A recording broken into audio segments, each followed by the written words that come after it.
Fight! Hello everyone, welcome to a new video of legend finance. आज इस video में हम देखने वाले हैं मेरी ट्रेड के पीछे का लॉजिक। 5 जनवरी को जो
मुझे लगा मैं रिकवर कर लूँगा, जो कि मैं करने वाला था गलती। मेरे मन में आया भी मैं गलती नहीं करनी है, तभी मैंने काटी। 8 में काट दिया ये मैंने, क्योंकि मेरा मन था। फिर मैं रुक गया था, बट फिर भी मैंने एक और ले ली कि देखता हूँ।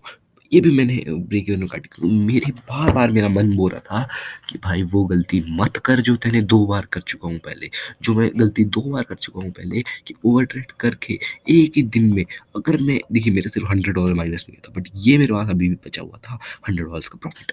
बट अगर मैं यहाँ पे ओवर ट्रेड कर लेता तो डेफिनेटली मेरा ये भी यहाँ से कट आउट हो जाता, बट जो कि मैंने नहीं किया, जो कि मैंने सही किया। और अब मुझे लगता है कि मैंने सारे टेस्ट पास कर लिए हैं जो भी थे ओवर ट्रेडिंग वगैरह, सबको ओवरकेम कर चुका हूँ मैं। अब मैं लायक हूँ एमएफएफ के, मीन्स लाइव में जाने के लिए। सो आज मैं कोशिश करूँगा कि आज मैं 2 ट्रेड्स लूँगा मैं आज, और 100-100 डॉलर्स अगर मिलते हैं तो ठीक है, अगर नहीं मिलते देन इट्स ऑल राइट। नहीं मिलते तो I will try on Monday. तो यहाँ पे मैंने आपको लॉजिक मेनली बता दिया, क्या लॉजिक था ट्रेड के पीछे का।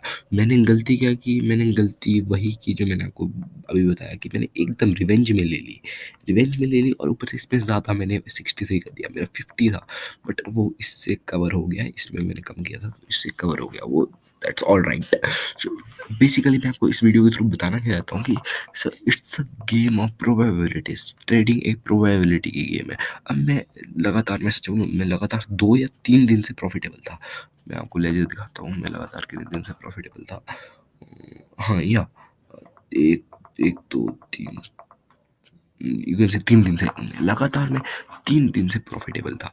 अब 3 बार मैं कंटिन्यूअसली विन कर रहा था, तो एक लूज़ तो आनी ही थी। बट अगर इस लूज़ में मैं सारा ओवर ट्रेड करके तीनों ट्रेड का खा लेता, तीनों दिनों खा लेता, सो ये एक बहुत बड़ी गलती होती। सो मेनली आपको अंडरस्टैंड क्या करना है कि trading is a game of probability.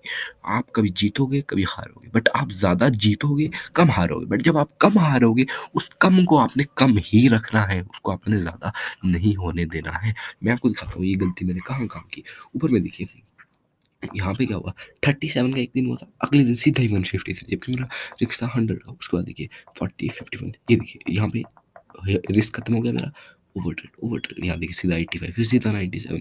तो ये ओवर ट्रेडिंग मैं पहले भी कर चुका हूँ, इसीलिए मैंने इससे ओवरकेम किया। बोलने में तो आसान लगता है कि ये ओवर ट्रेडिंग नहीं करनी चाहिए, बट सर जब आपको 3 दिन कंटिन्यूअसली प्रॉफिट हो रहा हो, उसके अगले दिन अगर आप का लॉस होता हो और आपका चैलेंज उस टाइम में आपके एक्सपेक्टेशंस हाई थी, तो ये बहुत मुश्किल होता है ओवर ट्रेड को कंट्रोल करना। लेकिन मैंने फिर भी उसको कंट्रोल की, क्योंकि मैं ये गलती 2 बार कर चुका हूँ।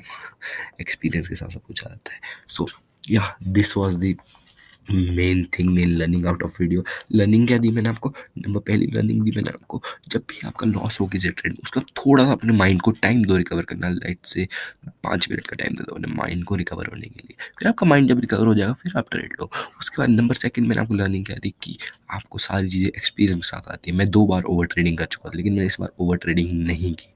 सो अब मेरी सारी गलतियाँ, जो ये मेन गलतियाँ थी, मुझे ओवर ट्रेडिंग में इशू आ रहा था और किसी चीज़ में इशू नहीं आ रहा था, बाकी मैंने सारी गलतियाँ अपनी सॉल्व कर दी है। सो या आज मैं कर सकता हूँ कंप्लीट एमएफएफ के चैलेंज को, बिकॉज ओवर ट्रेडिंग नहीं फिर। बट मुझे आज भी ध्यान रखना है, मुझे ओवर ट्रेड नहीं करना है। Okay, so thanks for watching this video.